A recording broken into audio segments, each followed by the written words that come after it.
Welcome, Dr. Wosińska. Thank you so much for taking the time to speak with me today. A few weeks ago, I leaned heavily on your presentation and your work for a story about Trump's new plan to impose steep tariffs on generic prescription drugs. And in the past, I've covered your expert commentaries on drug shortages in oncology specifically. But in that last story, I really only talked to you about, or I didn't even really talk to you. You gave really wonderful resources to journalists right after that happened, but that was from sort of a broader stance. And you so graciously offered to kind of drill into the oncology piece for us on this podcast. So thank you for being with me today. And if we can start with just a general overview, kind of what you gave the journalists a couple weeks ago that I received, just sort of a general view of what the news is and what Trump has done recently and what his goals are. First of all, thank you for the invitation. I'm happy to be here. I think it's really important to understand how oncology drugs are different from other drugs. So this is really great to do this deep dive. So let me first set the stage here. So the Trump administration has been very much interested in using tariffs to accomplish multiple goals across all sorts of sectors. For pharmaceuticals, there have been several goals. Some of them are directly, some of them are tied to where drugs made. So there's been a concern that a lot of the drugs are made outside of the United States, and that might actually drive onshoring, or that it might protect existing U.S. manufacturers. There have been also for branded drugs, there's sort of been another layer to it, which is to really participate in and sign the MFN deals with the administration. So in a sense, the tariffs were less about, the Trump administration wants to lower drug pricing, right? So putting 100% tariff on a branded product seems like the complete opposite of it. But the tariff is so large that it really leaves the manufacturer no choice but to come to the table and do whatever they can to avoid that tariff. And so that's the premise. You could be pushing really high tariffs to basically accomplish, to drive onshoring, because that's one way out. And another way is to accomplish other goals, such as, sign MFN deals. And the tariffs that had been announced earlier this year try to go both ways. One is to drive some level of onshoring, and if there is onshoring plans in place, then the tariff goes down to 20%. And then if you have an MFN deal, then it can go down to 0.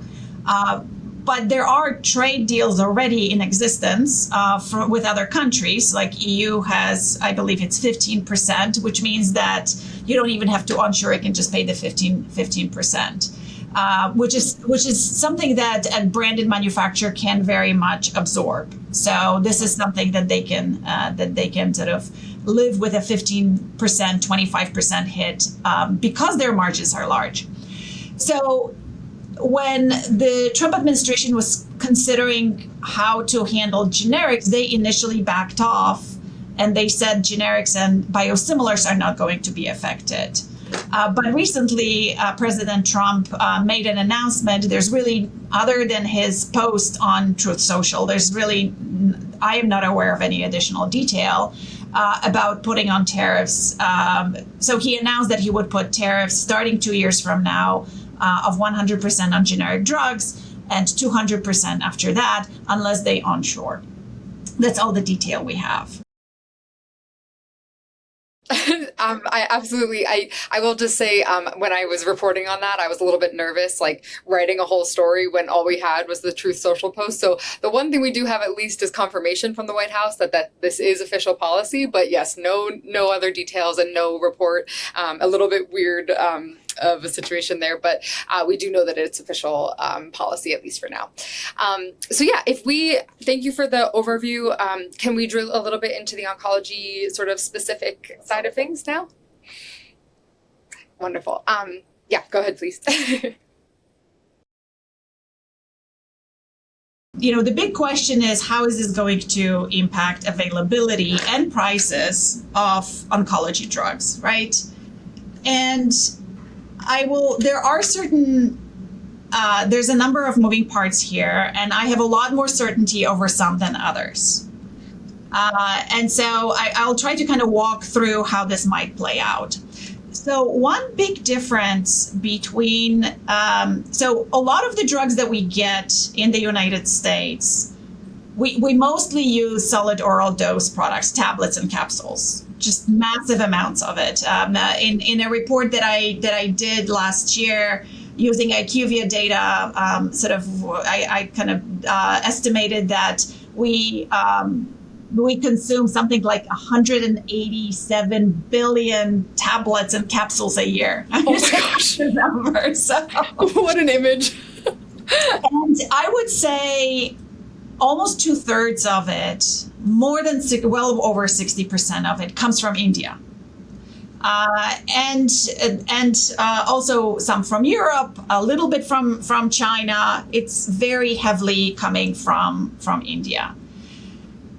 Because so much of these tablets are coming from outside of the United States, a 100% tariff definitely is going to show up, right? So a big swath of the market for certain drugs, probably 100% of what's available might be affected by the tariff. And then the question is, what happens next? And that is going to a bit depend on the kind of setting and the payers that are in the market. So, if you have a drug where 100% of it is affected by a tariff, right? Obviously, even though this is a generic and you could buy another version, there is no other version. All of them are affected by the tariff. You don't really have a choice. Price can go up, right? Yeah. But there are certain pockets and certain payers where prices cannot go up by more than the level of inflation. Medicaid is really sort of the starting point. So the more of an exposure to Medicaid you might have as a manufacturer, you'll have to pay a rebate above the level of inflation. Level of inflation right now is 4%, right? So you're basically paying a 96%, you'll have to pay back to Medicaid. Medicaid exposure very much varies by drug. And also another important piece, and this becomes even more important for cancer drugs, is that the Medicaid inflation rebate translates into the 340B discount. So the same applies if there's a 340B hospital and is using this drug, they're going to get that discount as well. So, the question is going to be, can a manufacturer with 20% Medicaid market share absorb basically having to,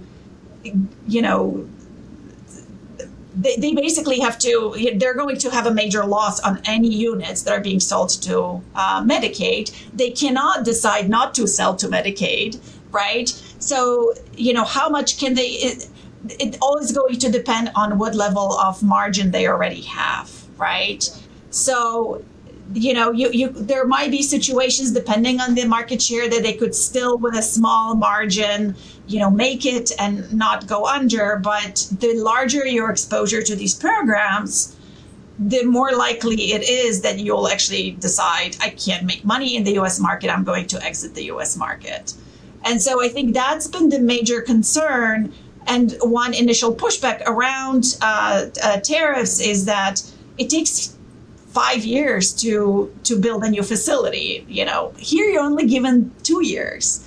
And the question is, are you sending a strong enough signal to manufacturers that you should build in the US? And remember, a domestic manufacturer is going to face the same type of pressure in terms of pricing. So if you have already a facility in the US and you're trying to ramp up production, you cannot increase your price, right? You're subject to the same rules. So it's in a normal market, the price of the competitive product goes up. And so the price of the domestic product will go up, incentivizing further the domestic production, right? Here, you're going to have a problem with that. It's going to be limited, and you would have to have new players coming in on the market. But again, they don't necessarily have capacity. So this is why it's a major concern, especially on drugs that are heavily imported, is that the margins are so small that they will have a really hard time absorbing, and unlike in Europe, some of them are coming from Europe, so maybe they'll be paying the 50% rate. India is not part of any deal. There, the rebate, the tariff would actually be very high unless they strike some sort of a deal, which is not in the book. So it could be 100% tariff applied to a very large share of the market. So that's the general dynamic, especially for the solid oral dose products. Cancer drugs are a little bit different. They on the kind of negative side, you have the 340B program. Cancer drugs are outpatient drugs, right? And more than half hospitals are 340B hospitals, and every cancer hospital, I believe, or a very large share of cancer hospitals is 340B, right? So it's not even half the sales. For a manufacturer, easily 70% of sales could be going through 340B program.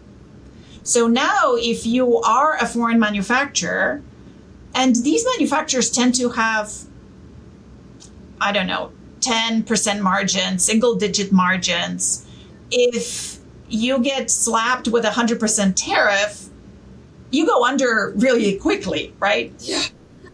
So that's the bad news. So this is sort of the repeat of the, this is the repeat. And then also GPO sign multi-year contracts, right? Where they sort of say, you'll have to pay this price.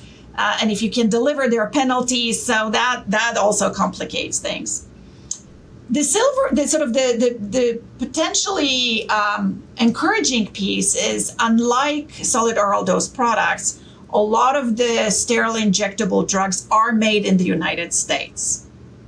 So the big question and the big unknown is, how much capacity is there for making these kinds of drugs in the United States? And there's definitely some. The question is there enough?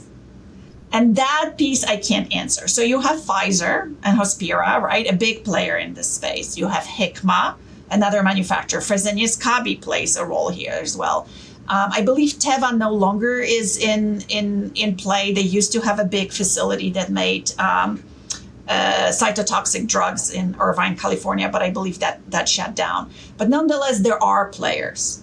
So to the extent that, Intas was a big player, right, in India, right? If they are out of the market, would Pfizer and those other players have enough of capacity to just be able to absorb it? If they do, then we really don't have a problem, and we, goal accomplished, right? We actually now are getting it from the United States. The problem we run into is if there isn't enough capacity. Because if they have to build capacity, that's where we run into a wall. That's where we run into the expense of building this and the uncertainty of whether we're going to hang on to this market and the timelines that are involved, and the fact that I can't actually increase my price because of the 340B space. All of these, as soon as we basically run into a capacity constraint, that's where things become a challenge. So the big question is, of the manufacturers that are in the United States, do they have capacity? One of the challenges in this market is that the way contracts are set is that it's really, GPO sign contracts with manufacturers where they say, you will provide it at this price whenever we want to, but we're not going to sign a long-term contract with you. It's basically like, we agree to this price, but we might bag nothing from you. And, it's very easy. You can actually commit to buying from Pfizer, and they can make sure that there's the capacity for you, and they'll tell you in advance. you sign a 2-year contract with me. I will make sure the capacity is there. In a sense, that's what Civica does. You basically commit to a certain amount of product that you're going to buy over a period of time. And they actually have buffer that comes along with it in case there was some sort of a supply disruption. But it's a contract like you sign everywhere else, right? Yeah. You sign up in advance and say, I'm going to have this for this amount of time, and you're going to guarantee that the product is going to be available. So it's very much a conversation that hospital systems, that GPOs can have with those manufacturers to say, you know, would you have this capacity for me? Could you set this aside? So it's doable and it's knowable. With this situation where there's domestic capacity, there is some domestic capacity, and we're just not exactly sure how much. What about sort of the incentive structure? Like, you know, you said Pfizer, you know, if they have sort of this unknown capacity, why would they go to generics when they also have capacity for branded drugs? I might be misunderstanding that. But, you know, like if they're going to make more money in branded drugs, why would they, you know, increase capacity in space, the generic drug space where they have demand, but still not a lot of profit margins from what I understand. And then the other thing was, the APIs, but maybe we'll come back to that. I feel like what I just asked is probably enough for one question. When we talk about capacity, there's sort of a couple of things to consider. One is that it has to be very specific capacity. So, you know, Pfizer might have multiple plants, but they can only make cancer drugs on certain lines. So capacity, especially for cancer drugs, cytotoxic drugs, they tend to be made on dedicated lines. So that's the space to consider. Generally, branded and generic drugs are not made in the same facilities, so the competition might not be as strong. You know, initially, I think one cancer drug competes against another cancer drug that might be generic. But again, they really do compete for capacity, right? So you can only make so many, you know, can only run the line for so many hours in a day, and you have to switch between products. And this is actually where higher volume drugs tend to win, because the downtime between products, you have to clean, you have to do all sorts of changes and validation and so on. It's much easier for you to just run one product in a really large batches. Ultimately, I think the more pressure that the administration is pushing on branded products to actually onshore, I'm not sure that this is a question about maybe how Pfizer would allocate product, although there is that question, but also the question around contract manufacturing facilities, some of which do make generic drugs. And for them, you know, they're definitely going to get probably a much higher margin from a branded manufacturer that tries to escape the tariffs from you know, China, India, Singapore, and so on. So, you know, the capacity is getting squeezed not only because of branded products and generic products potentially trying to fit the same set of lines. Gotcha. Very interesting. And then, I mean, I think we've sort of talked around this a little bit, but, you know, obviously the concern in oncology is drug shortages, right? And I think that, you know, you mentioned the fact that for generic oncology drugs, it's not necessarily that they're all made offshore, and the API, from what I understand, is pretty much all from outside the United States, or largely from outside the United States. Is that correct? So I don't know for cancer drugs specifically. Okay. I actually don't know that. What I can tell you is that the level of API and exposure that the US has specifically to China is very much mischaracterized.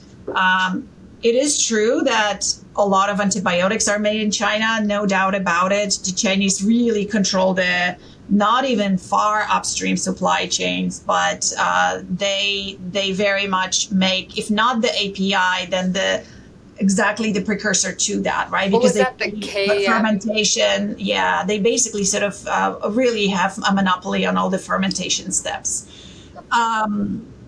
But I think there's been the reliance on China for API has been overstated. And people say 80%, which isn't true. It's about 25% of volume. It varies by therapeutic class. Again, antibiotics probably on the extreme. Where we have a lot of reliance on China is not on the API, but on the key starting materials and some of the kind of chemicals that feed into the drugs. And that is very true. We have tremendous reliance on China for those sort of precursors and the ingredients that go into API. So I think that's really important to distinguish, but I can't really tell you specifically for cancer drugs where the API really gets made. Yeah, that makes total sense. We have plenty of questions to cover. The next thing, and this is sort of outside of oncology, but if you can bring it into oncology, why have generics been exempt from tariffs so far? I probably should have asked this earlier, but I got carried away with some of the fun, detailed questions.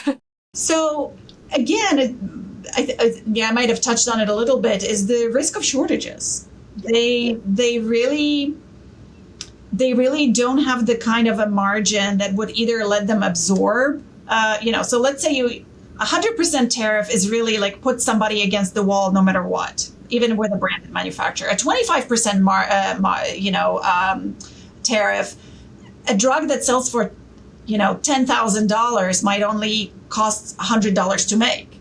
You have massive, like 99% margin. You can absorb 25%. For a generic, it's going to be single digits. So, you're not going to be able to absorb anything. But also the large margin allows you to say, okay, let's say that I build this. Over time, I can recover. I actually have capital available and to be able to pay this off. And for a generic, not only is the margin low to absorb it, but also you really don't really have any incentive to make major capital investments. So it sort of comes on both sides. And because of this, there's been a fear of shortages. So it will be really interesting to see how this plays out. Again, when you look at tariffs for branded products, the idea was not so much just onshoring, but also the MFN deals. Yeah. There's no such thing. There is no such, let's lower the drug prices at the same time for generics. We already pay less for generics than Europeans do. So you don't have this kind of a dynamic playing into it. So I guess we'll see where we go from here. Maybe, but one thing to look for is the level of exemptions that might come into play, right? Even with Section 232 branded tariffs, there are a lot of exemptions in there already. Okay. So, for example, orphan drugs are exempt, which really takes out a lot of different drugs out of the space. So they don't have to worry about that. And then also the tariffs from countries that have negotiated a tariff, multilateral tariff agreements, that also applies. So I guess we would have to see and wait and see whether it's really going to be 100%. Yeah. Especially just from my perspective, at the Cancer Letter, we've covered like really horrific drug shortages, especially of these like generic, specifically like the platinum drugs. I feel like are the ones that are, that's what I've covered at least. There's been others, but it feels like this sort of just like recurring issue. It's sort of this unsolved problem, these unsteady or unreliable supply chains, like all of these things. And it's just, I think, a little disheartening to have now another challenge thrown into that world of, generics that might also affect availability. So that's yes, we'll have to wait and see. I'll try to be more optimistic than how I'm sounding right now. But I guess, and our last question, or one of our last questions, is sort of what will the impact be on oncology if this policy were to remain in effect? I think you maybe just answered that, basically saying we can't know exactly for sure, but just in case there's anything else you want to say on that question before we move on. I think what I would like to say is to go back to what you were just talking about, meaning that this is yet another wrinkle in a really unstable system. And whether or not tariffs are playing into this, and tariffs could potentially make things more challenging, onshoring is not necessarily going to solve our problem because we have already a lot of domestic manufacturing, and it's really not a domestic versus foreign problem. What we do have is a very fragile system that's not reliable. This is a very, very unprofitable business for manufacturers to be in. They really don't have strong incentives to be investing in quality systems. They really have a hard time differentiating themselves on reliability because, frankly, hospitals really pay attention to price and not whether they get reliable supply. They want to be first in line at the potential risk of shortage, but they don't want to sort of plan in advance and say, I'm actually going to commit to a long-term contract to make sure that I really do get the product. So, setting tariffs aside, we have a broken system and we have to we have to repair that system. And so, I am very much hoping that Senate Finance will come back to the legislation that they had proposed couple of years ago, and we need to think about how to fix the reliability of the existing system. But that's a different conversation. Yes, that's a conversation I would really like to have more deeply with you in the near future if you have time. But yeah, I'm hoping to speak with you again in the near future, and thank you for being with me. Sounds great. Thank you for having me. Take care.